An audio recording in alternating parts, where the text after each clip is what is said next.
Israeli रक्षा मंत्री Israel Katz ने ईरानी supreme leader Ayatollah Ali Khamenei को लेकर बहुत बड़ा बयान दिया। कैट्ज ने कहा कि अगर संभव होता, मुमकिन होता तो इजराइल खामनेई को 12 दिनों के युद्ध के दौरान ढेर कर देता, मार देता। और दरअसल उन्होंने अपने एक इंटरव्यू में कहा कि मेरा अनुमान है कि अगर खामनेई हमारी नज़र में होते तो हम उन्हें मार गिराते, लेकिन खामनेई इस बात को समझ गए, इसलिए वो भूमिगत हो गए, यानी कि अंडरग्राउंड हो गए, छिप गए और उन कमांडर्स से संपर्क तोड़ दिया जो मारे गए कमांडरों की जगह ले रहे थे। ये बड़ा बयान, ये बड़ा दावा यहां पर सामने आया। दरअसल हाल ही में कैट्ज ने खामनेई को आधुनिक हिटलर बताया था, आधुनिक हिटलर करार दिया था और इस दौरान उन्होंने ये भी कहा था कि अब खामनेई का वजूद जारी नहीं रह सकता। इस बीच खामनेई ने अमेरिका और इजराइल पर एक बार फिर तीखा हमला बोला है। भले ही संघर्ष विराम हो चुका है, युद्ध विराम हो चुका है, लेकिन एक दूसरे पर जुबानी तीर अब भी जारी हैं। खामनेई ने इजराइल और अमेरिका के खिलाफ जीत का दावा करते हुए ईरानियों को बधाई दी। उन्होंने कहा कि अमेरिकी शासन ने सीधे युद्ध में एंट्री की क्योंकि उसे लगा कि अगर वो, यानी कि अमेरिका ऐसा नहीं करता तो इजरायली शासन पूरी तरह से तबाह हो जाएगा। यानी कि अमेरिका को डर सता गया ईरान का, ईरान की जीत का। खामनेई ने यह भी कहा कि अमेरिका को युद्ध में सीधे उतरने से कुछ भी हासिल नहीं हुआ।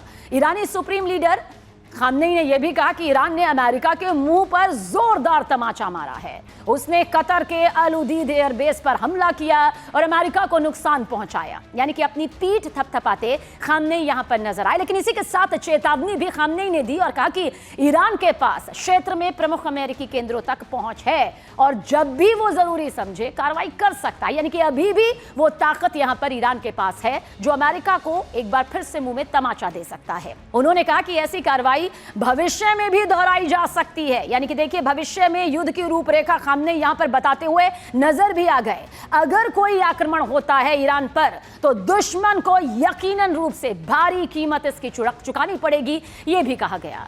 और ईरान ने हाल ही में कतर में मौजूद अल उदीद अमेरिकी सैन्य अड्डे को किस तरह से निशाना बनाकर मिसाइल दागी थी, वो पूरी दुनिया ने यहां पर देखा। ईरान ने अमेरिकी हमलों के बाद ये कदम उठाया था। दरअसल इससे पहले अमेरिका ने ईरान के फोर्दो, नतांज और इस्फहान में ईरानी परमाणु ठिकानों पर हमले किए थे।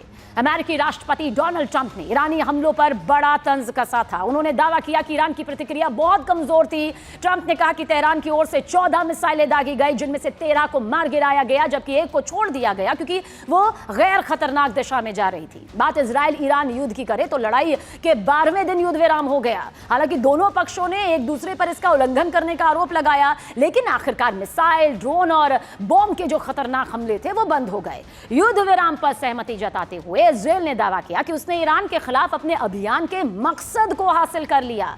इजराइल ने परमाणु क्षेत्र और बैलिस्टिक मिसाइलों के क्षेत्र में दोहरे खतरे को खत्म करने का बड़ा दावा भी किया। इसके अलावा इजराइल ने ईरानी मिलिट्री लीडरशिप को गहरा झटका देने और ईरान में दर्जनों प्रमुख सरकारी ठिकानों को तबाह करने की भी बात यहां पर कही। यानी कि ईरान के अपने दावे, इजराइल के अपने दावे, अमेरिका के अपने दावे और इन दावों के बीच में कई बड़े दावे अब भी जारी है। और युद्ध टल जरूर गया है, संघर्ष विराम जरूर हो गया है, लेकिन अब भी इसकी आशंका को नकारा नहीं जा सकता है, क्योंकि यही बयान ये बता रहे हैं कि संभावना आशंका में बदल सकती है और एक बड़ी कहानी हकीकत के तौर पर युद्ध को लेकर सामने कभी भी आ सकती है।